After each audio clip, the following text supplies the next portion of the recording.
Hey everyone, welcome back. Ready for another deep dive? Always. Great. Today we're going to get into youth sexual cultures. Ooh, interesting. Yeah, so specifically how young people define and experience good sex. I like it. Yeah, I think it'd be a good one. We're going to be looking at Ester McGeeney's PhD thesis Okay. for this one. Yeah, and this isn't just, like your typical dry academic stuff. Right. McGeeney went beyond just surveys. Yeah. She used focus groups and in-depth interviews with young people in Islington, UK. Nice. That's pretty cool. Yeah, it gives us, like this really rich mix of data. Yeah. So we can really look at this topic, from all these different sides. I was going to say that's what I really liked about this thesis. It wasn't just theoretical. Right. It was grounded in like real stories and experiences. Absolutely. And so one of the things that that stuck out to me was this tension between young people wanting like clear-cut answers about sex, but then being like really wary of like really overly simplistic advice. Yeah, that's a key point, actually. And McGeeney argues, that instead of like trying to hand down like, here are the correct answers about sex, it's more valuable to help young people develop their own like frameworks for understanding good sex, Right. especially as they navigate this long unfinished sexual revolution. Okay, wait, hold on. Okay. Let's unpack that long unfinished sexual revolution. Yeah. What does that even mean? So Jeffrey Weeks, he's the one who kind of coined that phrase, and what he means is, like the massive social shifts that we've seen around sexuality, they're not over. Oh, interesting. Yeah, we're still seeing more diverse values, but also new conflicts. Oh, okay. So it's not, everything's settled. Yeah. And so that's kind of where McGeeney's research comes in. She's asking, in this really complex landscape, what does make sex good for young people today? That's a really good question. Yeah. Like if we're still figuring things out, like as a society, Yeah. how are young people supposed to have all the answers? Right. One of the things the research found was that personal experience played a big role in how they defined good sex. Absolutely. Yeah. The young people who considered themselves, sexually experienced, Right. they leaned really heavily on those experiences. Makes sense, yeah. Yeah, you learn what you like and what you don't. Sure. But those with less experience, they relied more on external sources, like media or friends, Yeah. which can lead to more like idealized, maybe even unrealistic views. Oh, wow. Okay. Yeah. So really, like you're saying experience really like shapes your perspective. For sure. Yeah. Yeah.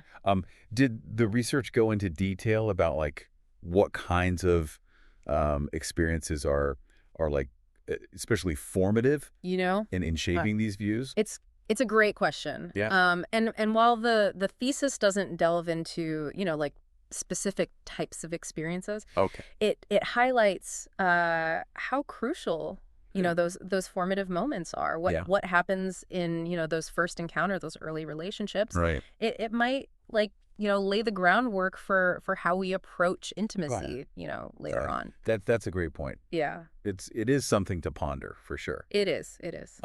So let's get to the good stuff. Right. What did the young people actually say? Yeah. About what makes sex good? Yeah. Were there any common themes? So the survey highlighted things like love, fun, comfort, and safety. Okay, yeah. Pretty straightforward, right? Right. Yeah. But then when you go deeper into like the focus groups and the interviews, things get a lot more nuanced. Okay. So for example, more young women associated good sex with love and romance, while young men they focused more on passion. Oh, that sounds like, the classic stereotype. Yeah. But I'm guessing there's more to it than that. You're right. It wasn't like, a black and white divide. Yeah. The idea of mutuality. Oh. So that means like shared pleasure. Okay, that wasn't really gender specific. Interesting.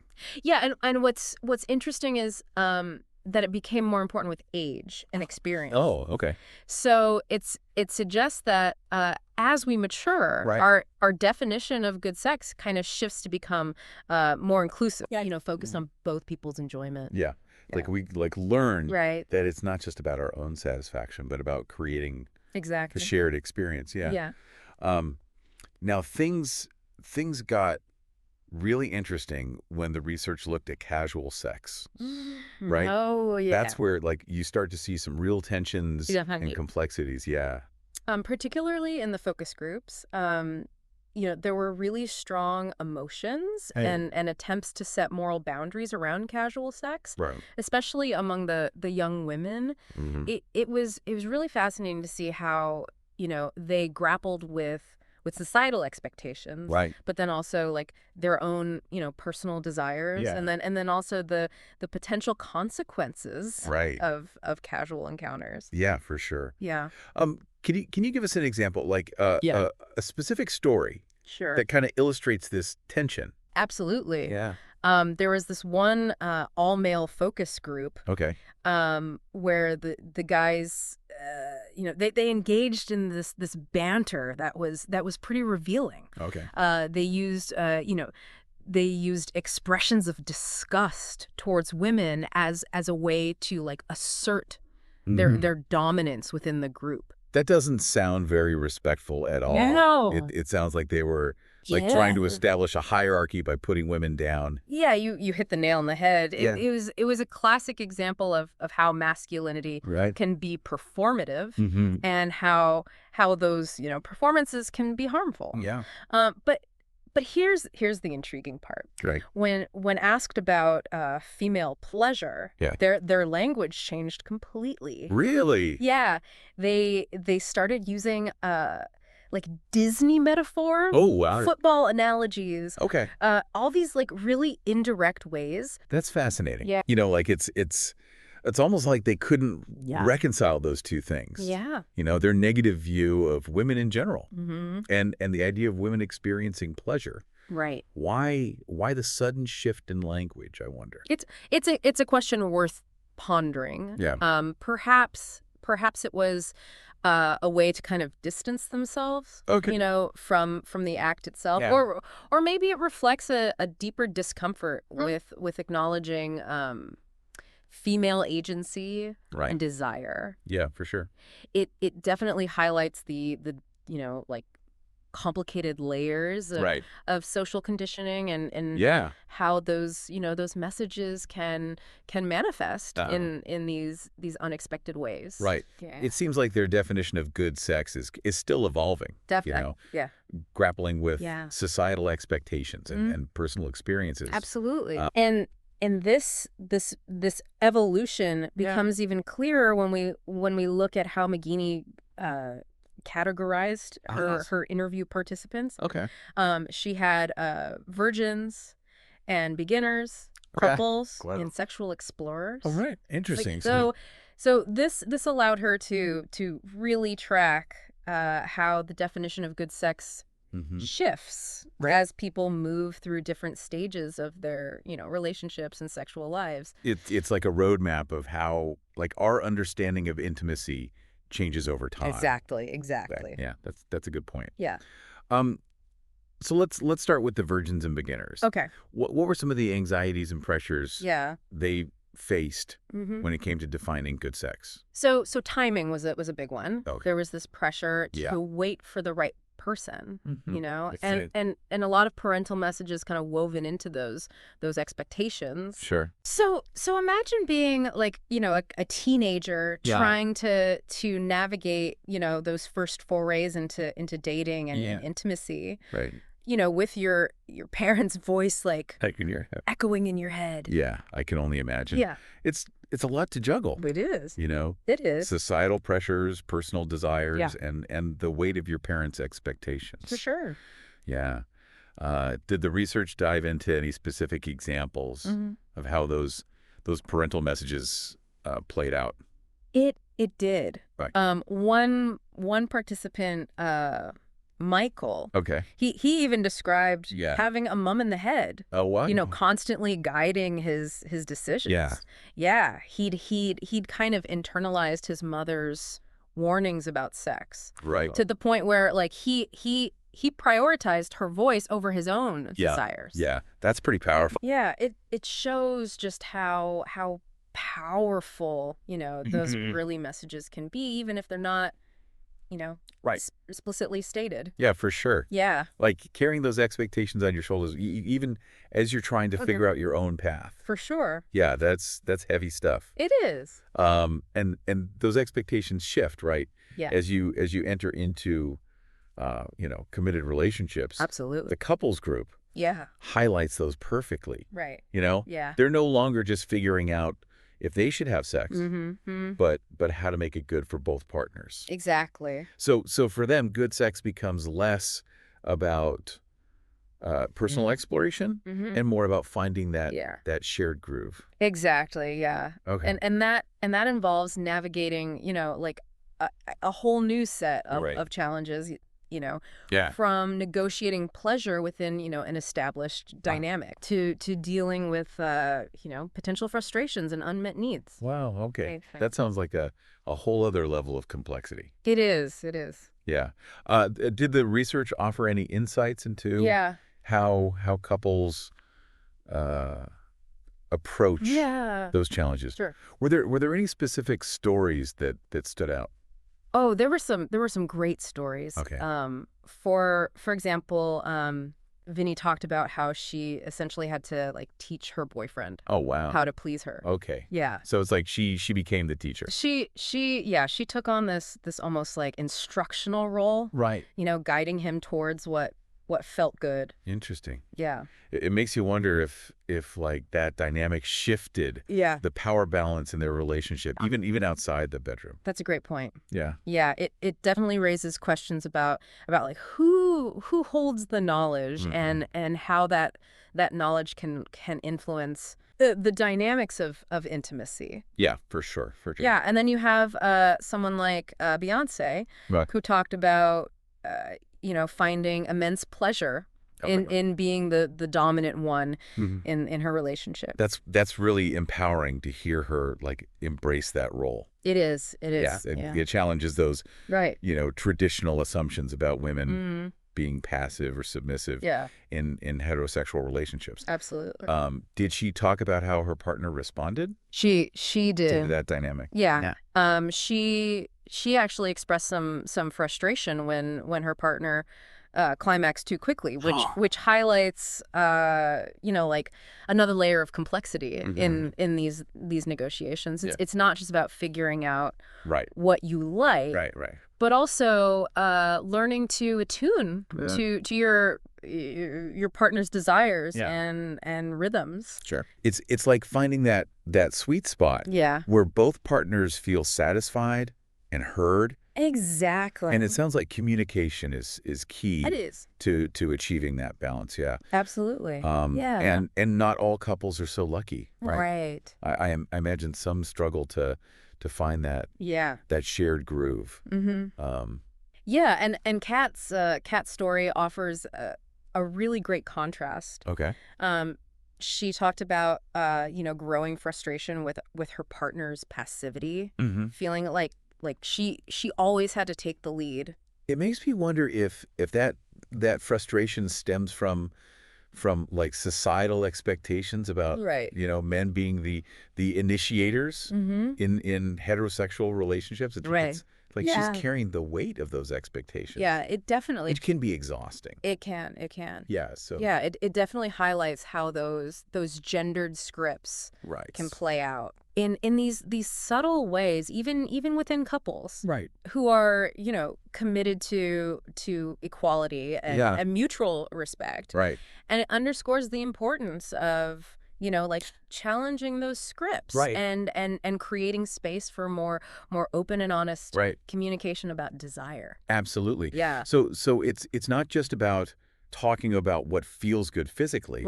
It's about addressing the emotional and societal factors exactly that influence our experiences of intimacy. For sure. Right? Yeah. And that brings us to the sexual explorers. The sexual explorers. The group that's all about pushing boundaries and seeking new experiences. Correct. Their stories offer a fascinating glimpse into how young people are navigating the ever-expanding landscape of sexual possibilities. Absolutely. Yeah. Yeah, I'm curious to hear more about your journeys. Yeah. Did they define good sex differently than the couples? In some ways, yes. Okay. For them, it was less about long-term commitment and more about the thrill of exploration.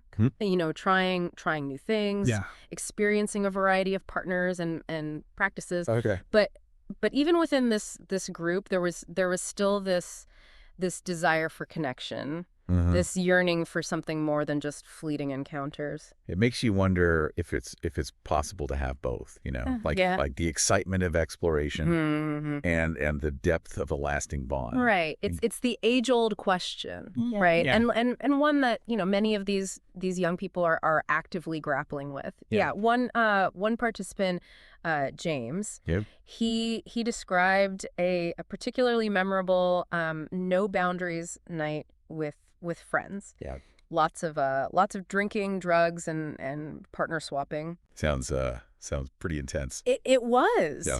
But even within that context, you know, he later shared a story about seeing a happy couple on the street and feeling crap because he yearned for that kind of so interesting connection himself. Yeah. You know, it shows how even those who embrace exploration can still be drawn to the idea of lasting love. Yeah, it's like he's caught between two worlds. Yeah. You know, trying to figure out where he fits in. Exactly. And it seems like that tension between exploration and the desire for something deeper is something a lot of people experience. Yeah, it's a universal struggle. Regardless of you know, relationship status. Absolutely. Yeah. It speaks to the complexities of you know, human desire and our constant search for connection and fulfillment. Yeah. And speaking of complexities, didn't this research also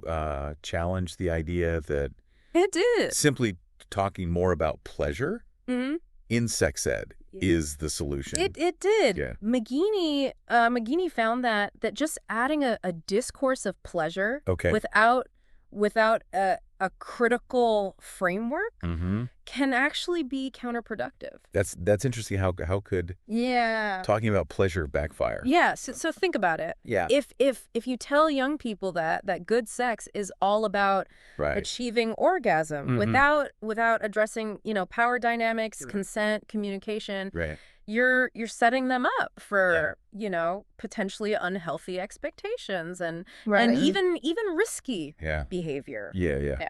I see your point. It's not enough to just say, you know, pleasure is good, go have lots of it. Exactly. We need to provide context and equip them with the tools to navigate those experiences responsibly. Exactly. It's about fostering critical thinking skills and helping young people to analyze you know, the messages that they're receiving from the media, from their peers, even from their families. You know, they need to be able to form their own informed opinions about what good sex means for them. Absolutely. And to feel empowered. Yes.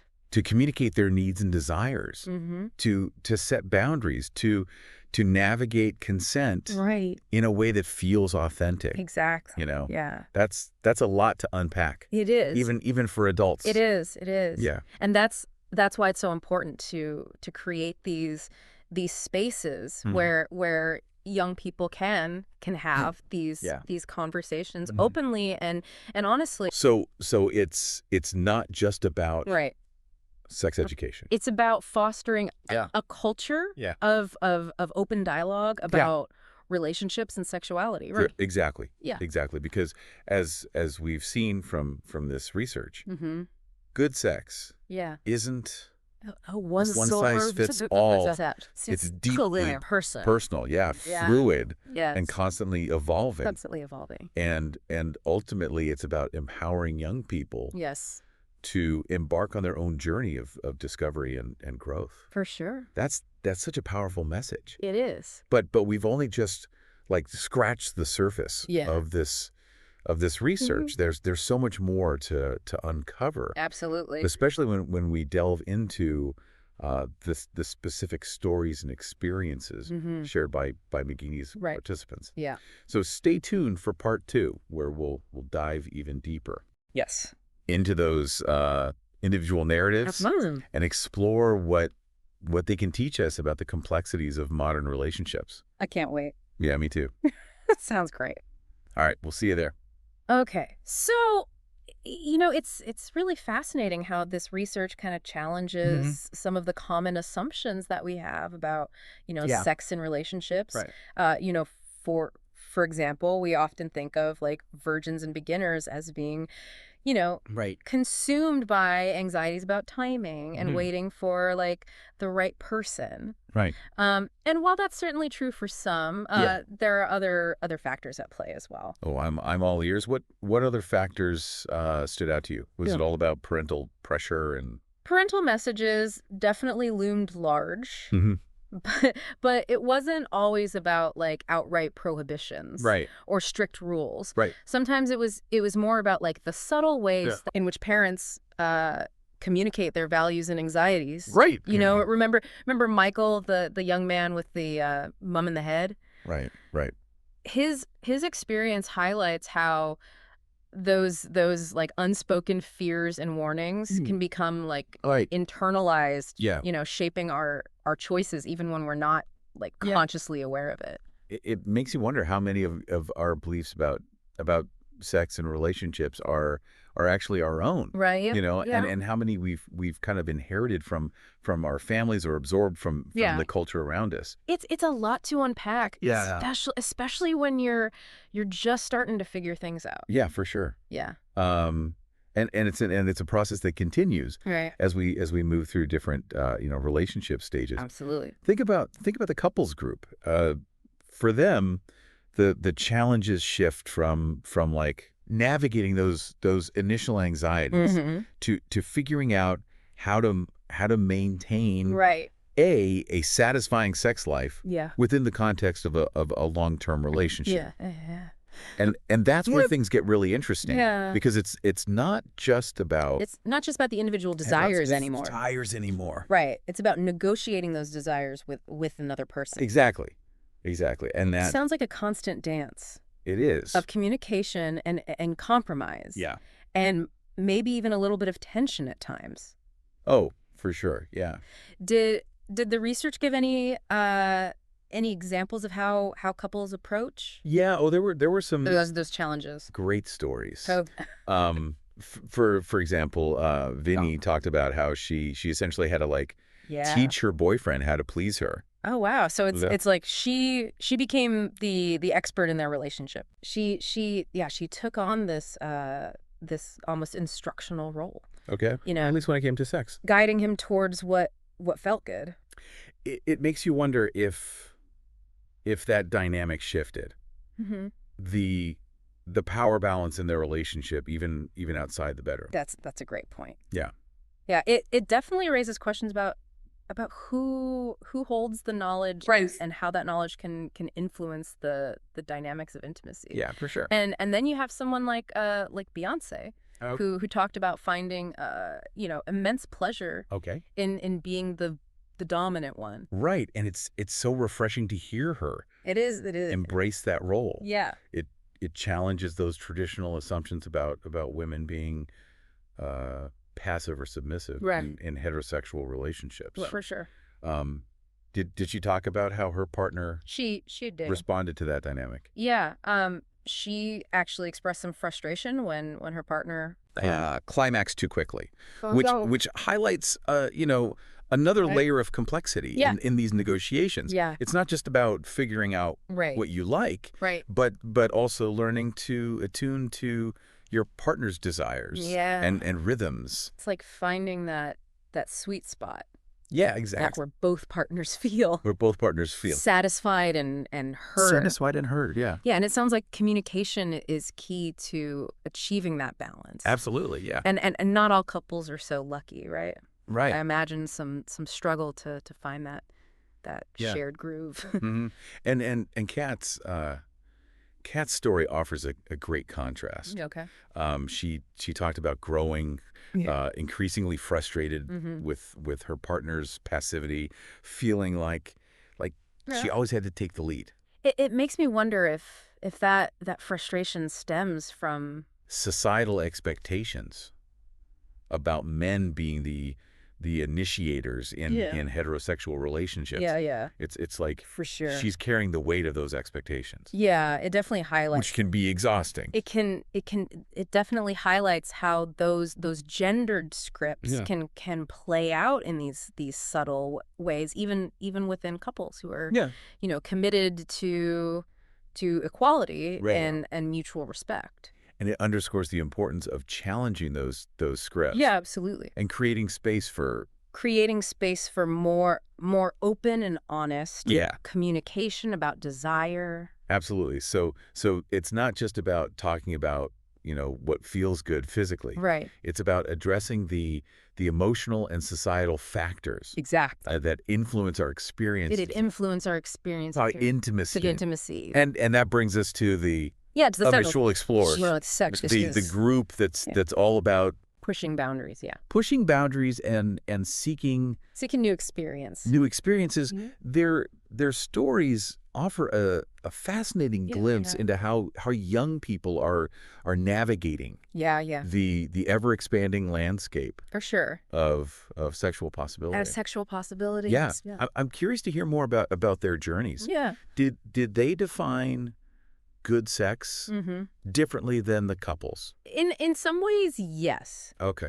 For them, it was less about long-term commitment and more about the thrill of exploration, trying new things, experiencing a variety of partners and practices. Right. But even within this group, there was a desire for connection. There was. A yearning for something more. Yeah. Than just fleeting encounters. Right. It makes you wonder if it's possible to have both. Like the excitement of exploration and the depth of a lasting bond. It's the age-old question, right? Yeah. And one that many of these young people are actively grappling with. Right. One participant, James. Yeah. He described this particularly memorable no boundaries night. Okay. With friends. Okay. Lots of drinking, drugs, and partner swapping. Sounds pretty intense. It was, but even within that context, he later shared a story about seeing a happy couple on the street and feeling crap. Oh, wow. Because he yearned for that's so interesting. That kind of connection himself. Right. It shows how even those who embrace exploration can still be drawn to the idea of lasting love. Yeah, it's like he's caught between two worlds trying to figure out where he belongs. And it seems like that tension between exploration and the desire for something deeper is something a lot of people experience. Yeah. It's a universal struggle. Regardless of their relationship status. Absolutely. It speaks to the complexities of human desire. Yeah. And our constant search for both novelty and connection. Absolutely. And it highlights the need for more nuanced conversations about sex and relationships. Conversations that acknowledge the full spectrum of human experiences and desires. For sure, yeah. It's about moving beyond those simplistic binaries of good and bad sex or right and wrong ways to be in a relationship. Okay. It's about recognizing that everyone's journey is unique and that there's no one-size-fits-all approach. Fits-all approach to intimacy.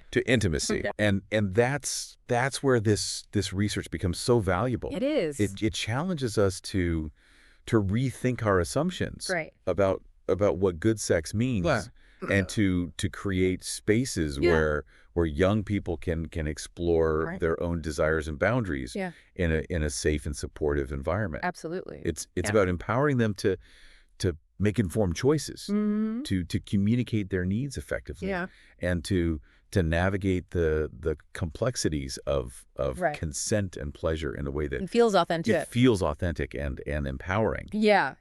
And speaking of challenges, didn't this research also touch upon the limitations of traditional sex ed? It did. Yeah. I'm definitely interested in hearing more about that. Yeah. We often hear that sex ed needs to be more comprehensive. Right. But what specific limitations did McGeeney's research highlight? So one of the key findings was that simply adding a discourse of pleasure without a critical framework can actually be counterproductive.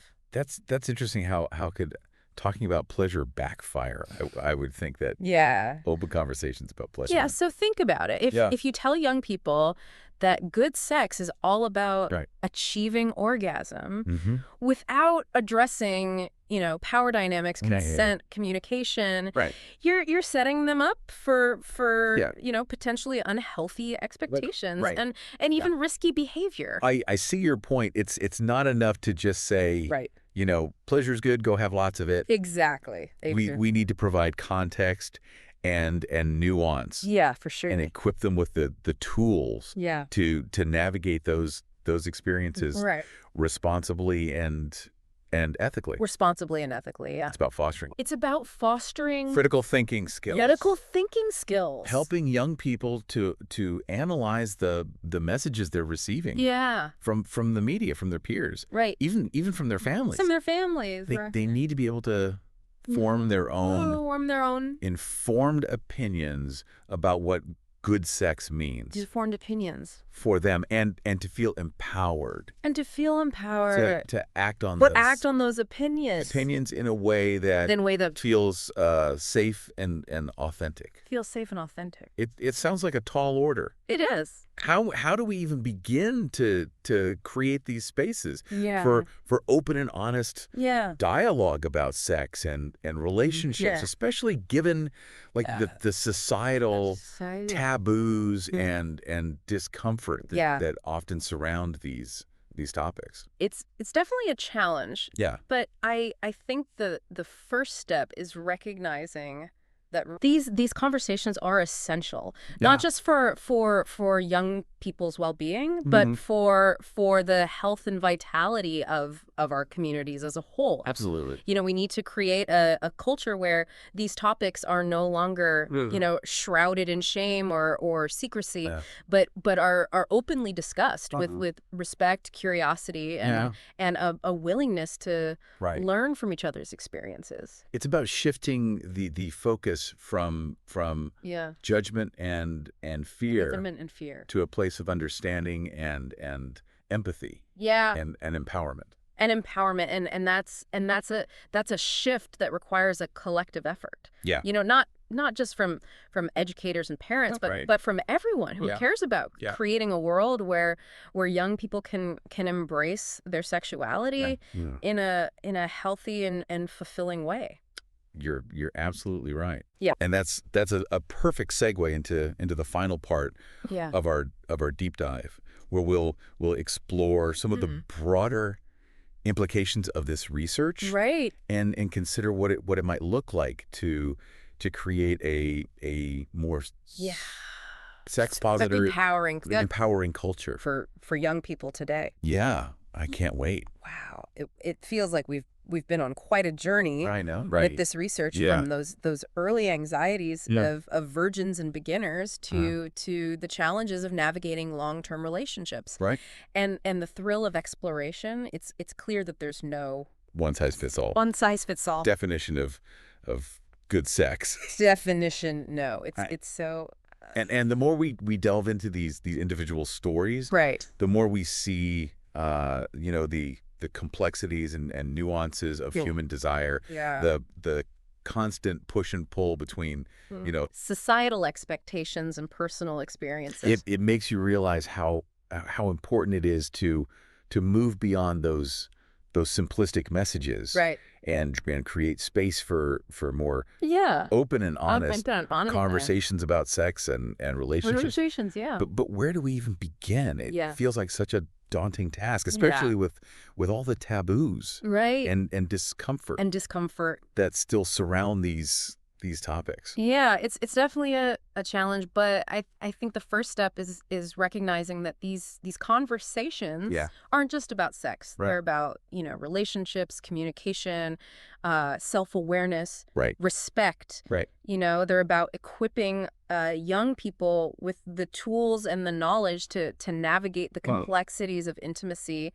in a way that feels safe, authentic, and empowering. I love that. Yeah. Reframing. Yeah. It's not about giving them all the answers, but about empowering them. Yeah. To ask the right questions. Yeah, ask the right questions, to challenge assumptions. Yeah, to challenge assumptions, and to develop their own frameworks for understanding their teamworks, what good sex means. For them. For them, yeah. Yeah. And it's about creating a culture absolutely where those questions are welcomed. Welcomed, yeah. Where curiosity is encouraged, and where mistakes are seen as opportunities for learning and growth. Absolutely. It's about shifting the focus from shame and judgment to a place of understanding, empathy, and support. So it's not just about what happens in the classroom. It's about the messages they receive at home from their